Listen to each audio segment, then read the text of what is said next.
Raja narkoba ini bukanlah orang yang sederhana.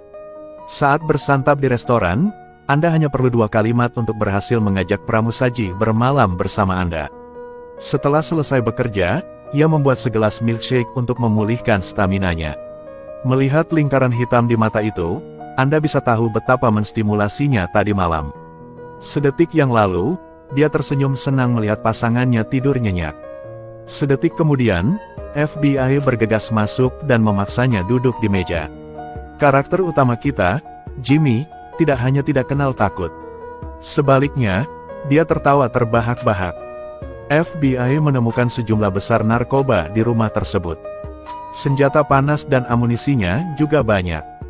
Jumlah senjata ini cukup untuk memasok 1 peleton. Polisi wanita tersebut mengatakan bahwa kepemilikan senjata api ilegal tidak dapat dikurangi. Tapi pemeran utama pria kami yang keren tidak memperhatikan.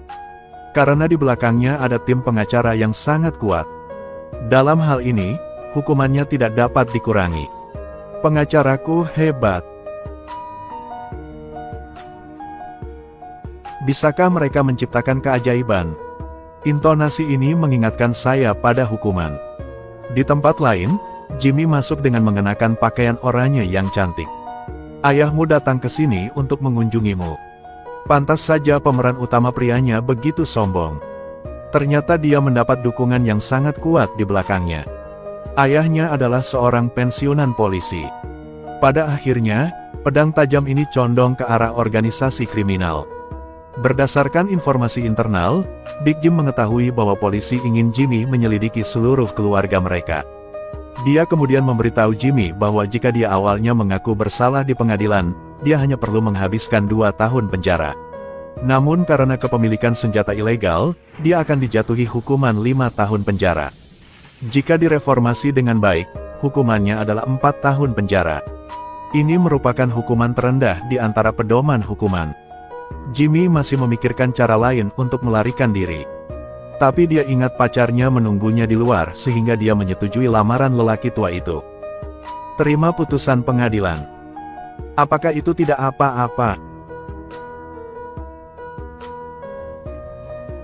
Keputusan hakim baru saja dibuat. Jimmy benar-benar hancur.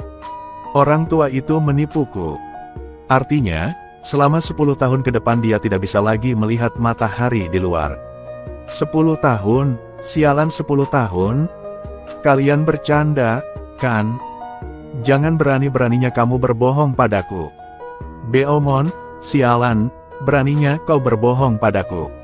Untungnya, meski Jimmy melakukan kejahatan, dia juga sangat sadar diri di penjara. Rajinlah jogging untuk melatih tubuh Anda. Belajarlah dengan serius. Dia menantikan hari di mana dia bisa keluar. 7 bulan kemudian. Karena kinerja Jimmy di penjara sangat baik, polisi diberi kesempatan untuk mengurangi hukuman penjaranya. Ternyata ada kasus serius yang tidak bisa diselesaikan. Polisi ingin memindahkan Jimmy ke penjara lain agar dia bisa berteman dengan pasien gangguan jiwa. Dari sana, jenazah korban yang dibunuhnya bisa ditemukan. Mendengar hal itu, Jimmy dengan angkuh mengatakan bahwa siapapun yang suka ini boleh melakukannya. Meskipun dia tinggi dan berotot seperti ini. Tapi dia tidak tahan masuk neraka untuk berteman dengan iblis. Semula ia berniat menolak, namun ketika mendengarnya setelah menyelesaikan hukumannya akan langsung dikurangi. Jimmy sedikit ragu. Bagaimana jika itu sebagai imbalan atas kebebasan? Langsung mengurangi hukuman. Kemudian ibu Jimmy datang mengunjunginya. Karena anaknya dijebloskan ke penjara, ayahnya selalu menyalahkan dirinya sendiri. Baru-baru ini, dia tidak berhati-hati dan terjatuh serta lumpuh. Jika dia menunggu hingga 10 tahun setelah dibebaskan dari penjara, dia hanya akan bisa melihat abunya. Karena saya bisa segera dibebaskan dari penjara untuk mengunjungi ayah saya. Juga untuk kebahagiaan masa depan pacarku. Jimmy akhirnya menyetujui kesepakatan polisi. Saya setuju untuk dipindahkan ke penjara. Terlepas dari kemampuan Jimmy, agen wanita itu mengatakan sesuatu yang tidak terduga. Menurutmu pria itu sangat kuat dalam aspek itu, bukan? Sebenarnya tidak. Kali ini saksi mendapat kesempatan yang jatuh dari langit. Dari seorang tahanan terkenal yang dipenjara selama 10 tahun hingga menjadi orang dalam FBI. Awalnya Jimmy berniat menolak menyamar. Padahal ototnya berotot seperti ini. Tapi bekerja sebagai mata-mata dan bergaul dengan setan sangatlah berbahaya.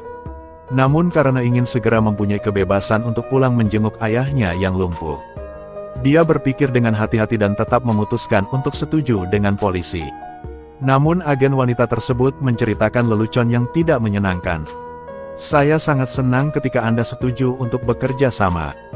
Tapi aku tidak pernah mengatakan misi ini akan diberikan padamu." Jimmy sangat kesal setelah mendengar ini. Dia menghabiskan begitu banyak waktu untuk berpikir dan mempersiapkan. Namun dia bukan satu-satunya orang yang spesial. Di tempat lain, bisakah kamu mempercayainya? Inilah pria tidak berbahaya dengan wajah konyol di depan Anda. Tersangka yang sama yang membunuh 14 gadis muda dalam 3 tahun, Larry. Ini juga merupakan tujuan yang perlu dicapai Jimmy. Saat FBI Brian menginterogasi tersangka Larry, sesuatu terjadi lagi yang membuat Brian takut. Sebab pria tersebut menceritakan seluruh detail kejahatan yang dilakukan pelaku. Namun rincian ini belum diungkapkan keluar oleh polisi. Kali ini semua kecurigaan tertuju pada Larry. Dia tahu segalanya tentang lokasi kejahatan dan nama korban. Bahkan cara membunuh orang yang dia kenal seperti punggung tangannya. Orang di sebelahnya juga mengucapkan selamat kepada Brian karena telah menangkap seorang pembunuh berantai. "Saya seorang penyelidik. Selamat telah menangkap seorang pembunuh berantai." Brian buru-buru pergi untuk mencetak pengakuannya, tetapi ketika Larry selesai menandatangani, perubahan tajam muncul. Larry membaca pengakuan bersalah yang tercetak di atas kertas. Dia tidak percaya ini semua ulahnya. "Aku tidak melakukan hal-hal ini. Tidak ada hubungannya." Awalnya nyatakan semua detail kasus ini. Namun kemudian menyangkal semuanya. Mengatakan hal-hal ini karena melihatnya dalam mimpi.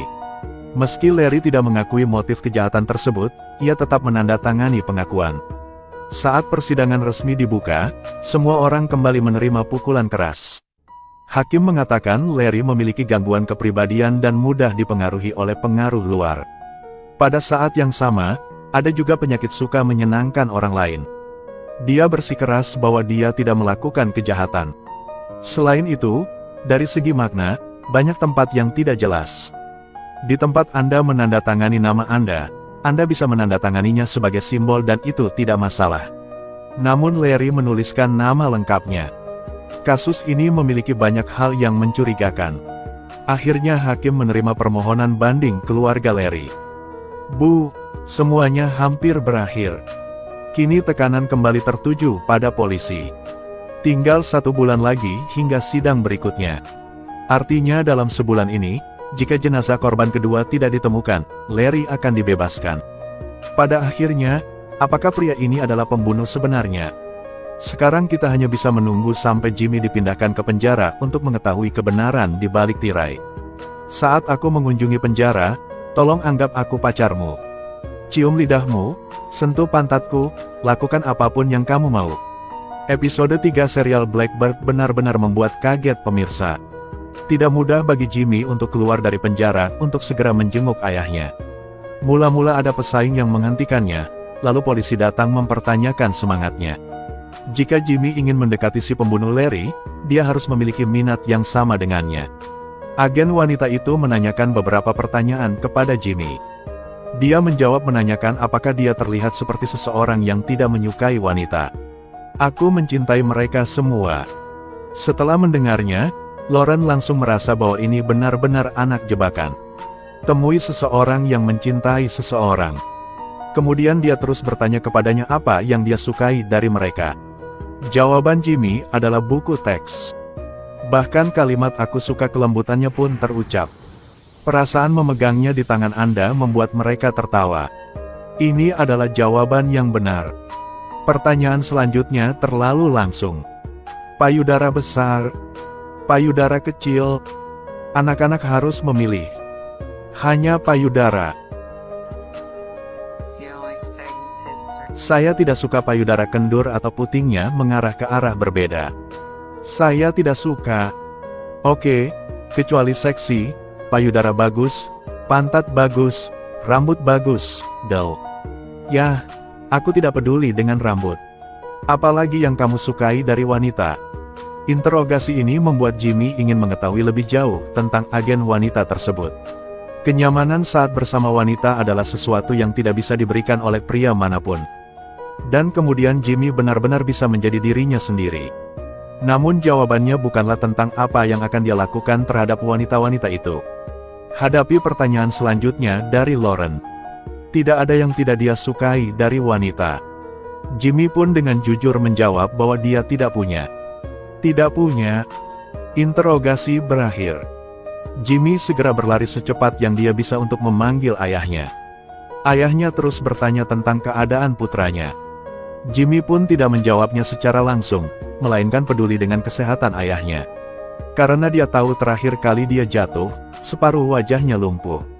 Saat ini kesehatan saya sangat lemah. Seperti yang diharapkan, jawaban ayahnya tidak terduga. Dia tidak bisa berada di sana untuk merawatnya, jadi dia bertanya bagaimana biasanya ibunya merawat ayahnya. Tanpa diduga, saya hanya mendapatkan semangkuk besar nasi anjing. Ternyata ibunya terlalu mengkhawatirkan ayahnya. Bahkan ketika dia pipis, dia ditanya apa warna kencingnya.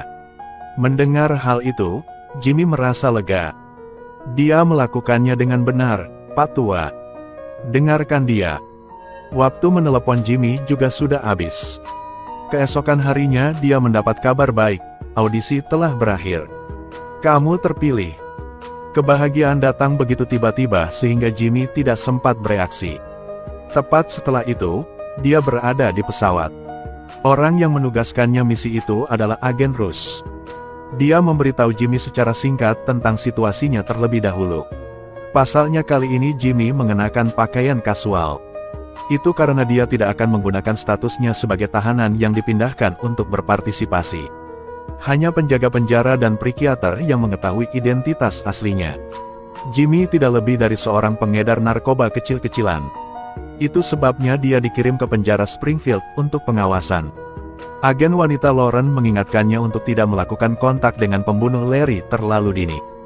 Jika tidak, Larry akan tahu bahwa dia dilantik oleh polisi. Dan kamu akan menjadi bantuan terakhir Jimmy.